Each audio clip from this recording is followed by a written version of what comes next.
A man awakens in the dark room, zip-tied to a chair. Yet, he does not remember how he got there. He assumes that the throbbing of his head may have something to do with the reason. As he sits there, in the darkened room, his mind slowly begins to recall the events that led him to this unfamiliar place. James walked into his boss's office, superstar Travis Murphy. This man ruled the law firm. No case was too big or too small for him to take on. It simply didn't matter. He had never lost, and he would do anything to keep that streak alive. What took you so long? I would have aged 10 years if you hadn't moved any slower. Pick up the pace. I could find your replacement by day's end if not. Travis remarked. James looked down at the floor, his demeanor stiff and cowardly. Sorry, Mr. Murphy. It won't happen again. I'll make sure to move quicker. James whispered. You're pathetic. You know that, right? You've worked as my personal secretary for years, yet you show no freaking backbone. Do you have no ambition to move up in this company? Pathetic. Travis harshly laughed. Sorry, sir. Thank you, sir. We'll keep that in mind, sir. May I be excused, sir?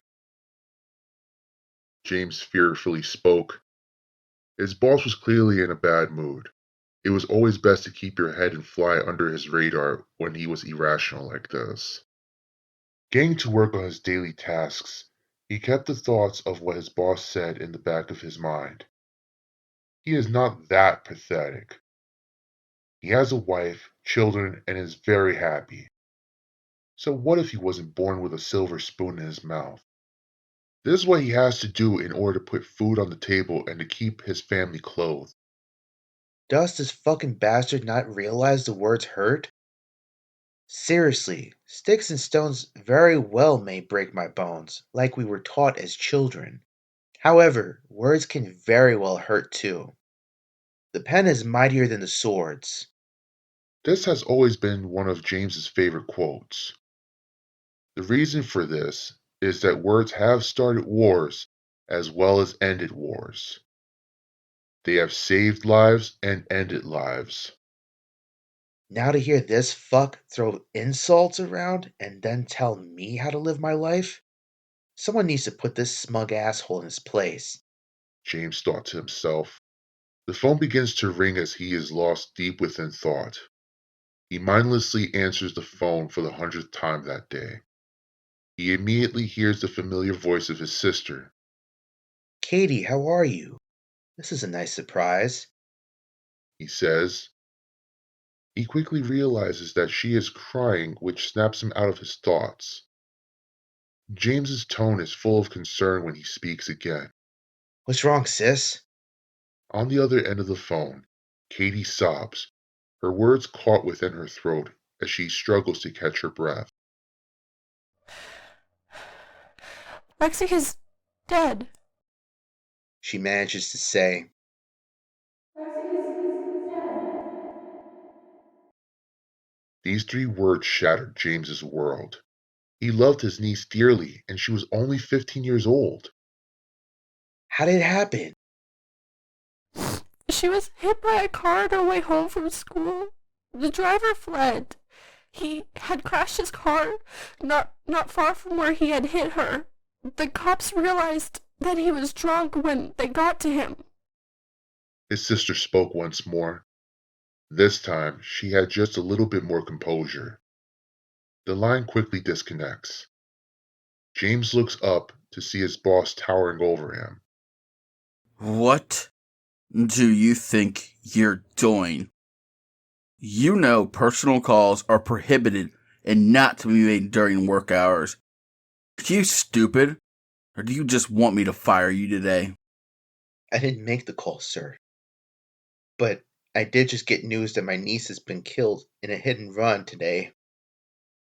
I need to go home and be with my family, Mr. Murphy. Is that okay with you, sir? James spoke. Tears welled in his eyes as he tried to keep his composure. His boss's eyes clouded with anger. Is that okay with me? No. No, it is not okay with me, you moron. Do you know why I came out to see what your pathetic ass was doing? It's because I just had to answer my own phone like some kind of common lawyer. We have a new case. A government official's son has been in a car accident. He hit some stupid child and is facing some serious charges. He would need to work overtime today. James stands up, his face mere inches from his boss's. He has to try and do something for once. You do realize you're defending the person that just killed my niece, don't you? You cannot take this case. Give it to someone else, please, sir. James begs him. I have worked for you for years. Do me this favor and don't take this case. Travis looks up and down, his expression changing from anger to one of pure amusement. You really think you matter to me at all? This is a high profile case, and with that comes money and prestige. Also, you're fired.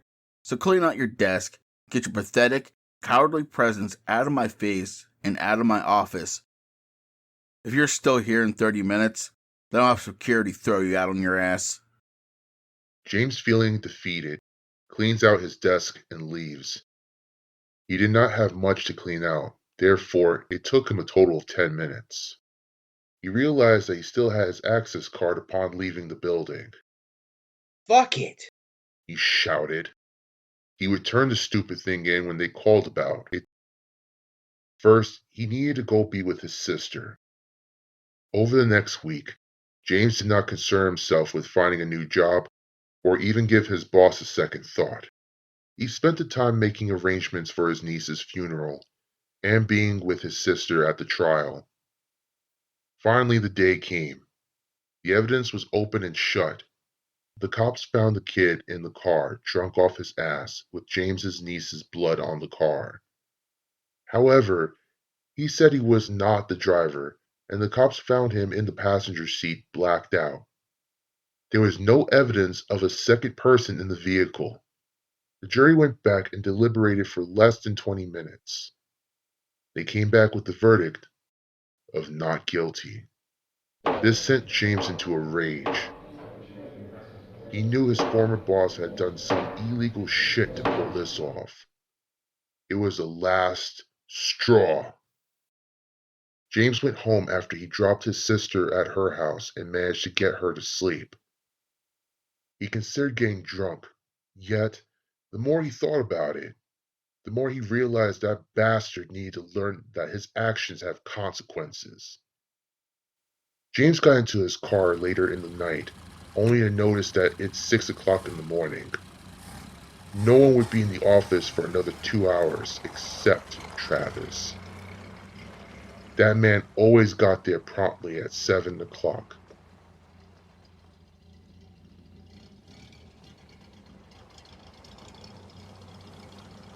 It took James about an hour to get to his former place of employment. He saw that Travis had indeed already gotten there upon his arrival. He took out his old access card. He hoped that they had not yet deactivated it. James slid the card in the slot. The red dot quickly turned green, allowing him access. Thank God. He thought. It still works. He went to the elevator, pressed the button for the top floor of the massive structure, and waited for the doors to open. The elevator ride took maybe 5 minutes to complete, the gears grinding as the metal container moved up every floor before coming to an abrupt halt. The doors slid open, and he quickly stepped out. He could hear his boss blasting his classic music, which he always played when he was hard at work on a difficult case. James grabbed the first heavy object that he could find before creeping into his boss's office. James, full of rage, smacked Travis in the back of the head as hard as he possibly could. Travis fell out of his chair, rolled over on the floor, and saw the face of his former secretary. As Travis's vision began to fade, darkness quickly overtook him. His eyes closed, which left a satisfying smirk to creep across James's lips. All of that brings us to the current moment. Travis is still sitting here in the dark room, still strapped to the wooden chair. Where the fuck are you, James? The least you can do is show me your face, you coward. Tisk, tisk, tisk. Now is that any way to speak to another person? An unfamiliar voice spoke. But I suppose that if you were a decent human being, then we would not find ourselves in this predicament, now would we? Who is there? Travis yells. I would not expect you to know who I am, but I do believe that you and my brother have been introduced. The lights abruptly turned on to reveal James standing directly in front of him. Surprise! James shouts, a wicked grin plastered on his face. Travis makes a deep hacking noise before saliva lands on James's face. You think you will get away with this, you spineless guppy? Travis chuckles. From behind Travis came the glitter of a knife. He received 2 quick and fairly deep cuts. The unfamiliar voice speaks once more, this time from directly behind him. Consider this an introduction to your current circumstance. If you insult me or my brother again, then you shall receive cuts for every one. If you lie to us, then you will also receive a cut. However, if you can humble yourself enough to tell us the truth, well, you just might walk out of this with your life.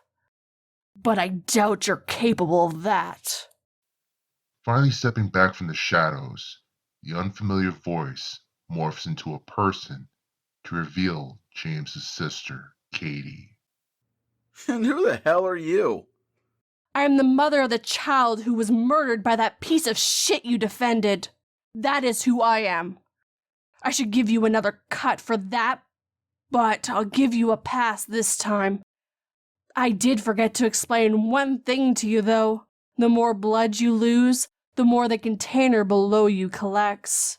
Once you lose enough blood, it will trigger the pressure plate, and if that happens, well, you'll just have to see this for yourself. Katie points upward, knife still in hand, causing Travis to look up. He sees a net filled with a lot of large rocks. Sticks and stones will break your bones, but words will set you free. Let us begin the first question. She excitedly claps. Did you or did you not spend the last 10 years treating my brother like your whipping boy? Travis opens his mouth to protest, yet he looks at James. I was not that bad of a boss, was I? He asks. James calmly looks at Travis before a guttural laugh leaves his throat. Not that bad. Not that bad? James yells. You never once gave me a holiday off, and you would dock my pay if I had to leave work early due to a family emergency. You were then as you are now, a monster. A monster, and quite frankly, an absolute nightmare to work for. Travis becomes angry at the sight of this man, who is lesser than him, laughing and mocking him. Listen here, you little shit. You were a terrible employee, always whining about your family, your hours, and not being able to have holidays off. If you had put in just a little bit more effort into your job, then maybe, just maybe, I'd have treated you better. Katie's amused expression rapidly fades as she glances at her brother. Do you want to do the honors, or should I? She inquires. James reaches out, his hand grabbing the knife from his sister with a sick smile on his lips. This one is all me. He says. James walks over to where his boss is being forced to sit. He roughly cuts the shirt from his boss's torso. What are you doing? Travis furrows his brows as he attempts to not scream. The blade easily glides along Travis's chest 5 separate times, which causes him to tense up a bit. There's one thing that I want you to know, just in case you think this is a joke. I assure you, it is not. We are serious, and you should know that this is a fight for your life and not a silly game. James sneers. Okay, now on to question 2. Do you feel guilty for setting free the people that have ruined others' lives by committing heinous crimes against them? Honestly, no, I don't. I have done what I have done to achieve this lifestyle. I have become acquainted with it, and I would do it all over again. Travis calmly looks at them. Katie looks at him with a curious expression on her face. So you have admitted that you tampered with evidence, threatened witnesses, and asked your clients to perjury themselves? Katie stated coldly. Oh, what the hell? It's just us here, right? Yeah, I did it. I did it, and I loved every single second of it. You don't even understand the kind of adrenaline rush that you get from breaking the law while knowing full well that I would never be caught. Being the smartest person in the room does have its benefits after all. You feel no remorse then? Not even a little guilt for all the lives you ruined? Well, I must commend you for telling the truth. Your lack of empathy towards your fellow man cannot, no, it will not be overlooked. Katie coldly states. She grabs the knife from her brother's weak grip. Her lips pursed into a tight line as the anger building within her struggles to be contained. This one is all mine. She walks over to Travis, one eager step at a time. Her feet stop just before him. She calmly places the knife against his chest, firmly pressing the blade onto it until it pierces the flesh. The blade is slowly dragged down the entirety of his chest. Her cutting is slow and deep, which invokes a scream out of Travis, the likes of which they had not heard to this point. Final question. Did you once hesitate to take that scumbag on as a client after finding out that he had killed my daughter, the niece of your employee at the time? Or did you not even care about my brother and his family enough to do that? Did you only care about the money? Travis looks at her. He thinks long and hard about how he should respond to this question. He knows it was inevitable for this exact question to come up, and he now knows that his answer determines whether he lives or he dies. Look, I know I've treated you and your family horribly. I deserve to be judged for my sins, but this is not how I should be punished. The court of law is how I should be punished. To answer your other question, though, yes, I do regret having to take on the case of your daughter's killer. However, my boss and his boss told me that I either win the case or I'd be fired. So as you may be able to see by now, I had no choice but to take this case. Katie stares at Travis, weighing his words carefully.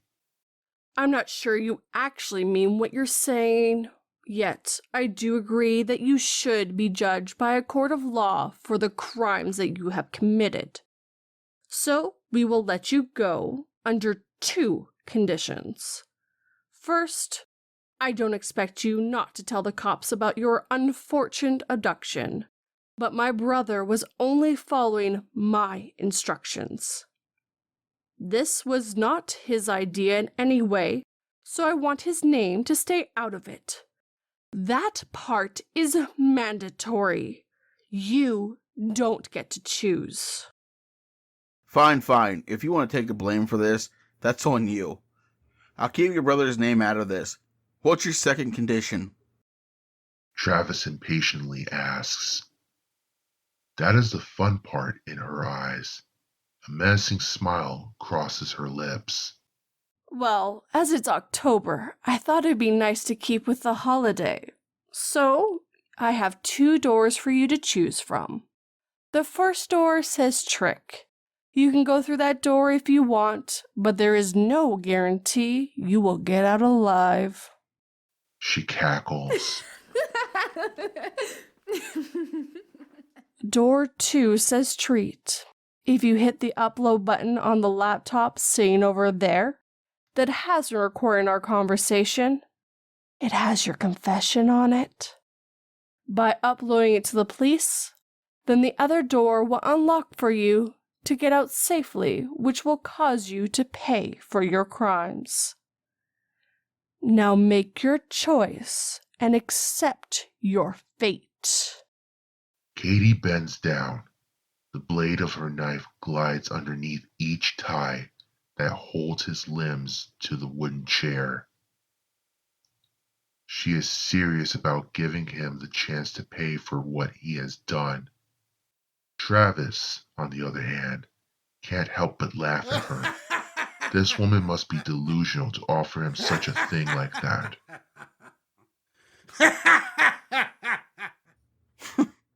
Do you honestly think for a moment that I would even consider uploading the stuff that I just told you? I would spend the rest of my life in jail. Travis walks over to the door labeled Stones. He pulls the door open and steps over the threshold, only to be hit in the stomach by a fast-moving and solid object. Travis is caught in the shoulder and then the head several times as he is falling. His body hits the floor. Blood pours out of his head as he lays there, limp and broken. His vision starts to blur as he hears Katie's sickening voice once more. Katie pressed the button, shutting off the pitching machine that had been hurling baseball-sized rocks at Travis. She then walks over to him and whispers in his ear. Sticks and stones may break your bones, but words would have set you free.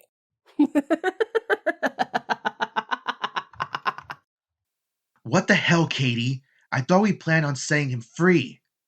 James shouts. He grabs his sister by the shoulders, shaking her to provoke a response. Katie quickly slaps her brother on the back of the head. He set the killer of my daughter free. Did you really think he was going to live? You're crazy. I'm going to the cops because you've lost your goddamn mind. This is not okay. You need help. A loud bang as her brother turns to leave the room. James feels a sharp pain in his chest. He slowly looks down to see a small bullet wound, blood seeping out of the hole and running down his shirt. Katie walks over to him, a maniac expression clouding her face. My sweet, sweet brother. I'm so sorry, but if you stand against me, you must die as well. Goodbye, my dearest brother.